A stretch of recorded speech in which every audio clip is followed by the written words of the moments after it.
Samantala, higit isang linggo na lamang bago ang Pasko, ngunit hindi lamang Noche Buena at mga regalo ang pagkakagastusan ng mga Pilipino, kundi maging ang nakabingbing magkahalong paggalaw sa presyo ng mga produktong petrolyo sa bansa. Sa magkakahiwalay na anunsyo ng mga oil companies, bahagyang magtataas muli ng singil sa gasolina simula sa Martes, ika-16 ng Disyembre. 20 sentimo kada litro ang inaasahang magiging dagdag sa gasolina na siyang ikatlong linggo na rin ng pagtaas para sa nasabing produkto. 20 sentimo rin ang magiging bawas sa kada litro ng kerosene at diesel.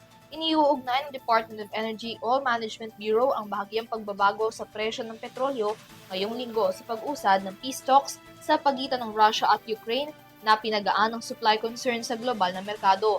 Inaasahang alas 6 ng umaga ng Martes magsisimula na ang implementasyon ng paggalaw sa presyo ng petrolyo sa karamihan ng oil firms maliban sa clean fuel na alas 4 pa ng hapon ipatutupad ang mga nasabing pagbabago.